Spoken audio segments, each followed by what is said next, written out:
Hi friend, মেডি food ব্লগসে আপনাদের স্বাগতম।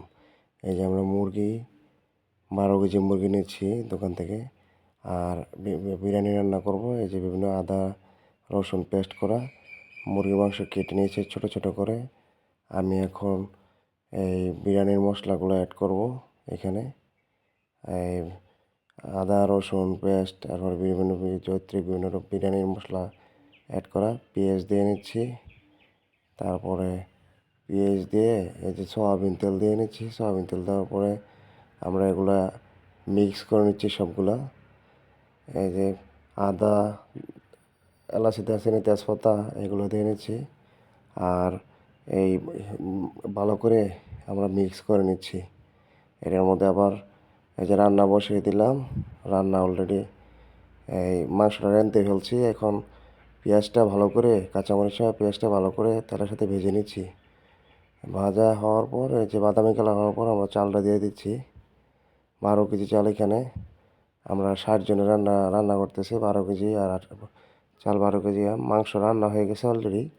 এই যে দেখেন মাংসের তেলটা আমরা একটু এই যে তেল এবং মাংস একসাথে এই চালের সাথে অ্যাড করে নেব। চালটা ভাজা হয়ে গেছে। তো এখন আরেকটু হালকা নাড়াচাড়া করে তারপরে এখন আমরা সব পানি, এই প্রতি 1 কেজি চালে 2 কেজি পানি, একটা পানির পরিমাপ। এখন আপনি যত কেজি রাঁধতে পারেন। যে আমরা অলরেডি কমপ্লিট করে ফেলছি। আমি এই 12 কেজি চালে 24 লিটার পানি দিয়েছি। আর এখানে বিরিয়ানির মশলা, দুধের প্যাকেট এগুলো আমরা অ্যাড করে নিচ্ছি সব কিছু। এই যে সসে দিয়ে দিচ্ছি। যদি মাংসতে আমরা মশলা দিয়েছি, তারপরে যে মানে এই বিরিয়ানির মশলাগুলো দিচ্ছি এখানে।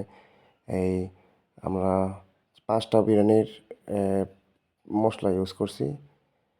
এই যে দেখেন আমরা রান্না শেষ, এখন আমরা পরিবেশনের পালা। এই যে দেখেন আমরা সবাইকে সবাই একসাথে পরিবেশন করতেছি। এই যে পাতিল থেকে বিরিয়ানি সুন্দর করে মানে বেড়ে দিচ্ছেন আমাদের বড় ভাই। তো দেখেন এখানে মোটামুটি 60 জনের রান্না করা হয়েছে। আমাদের পেজটা ভালো থাকলে আপনারা সাবস্ক্রাইব করবেন। আল্লাহ হাফেজ।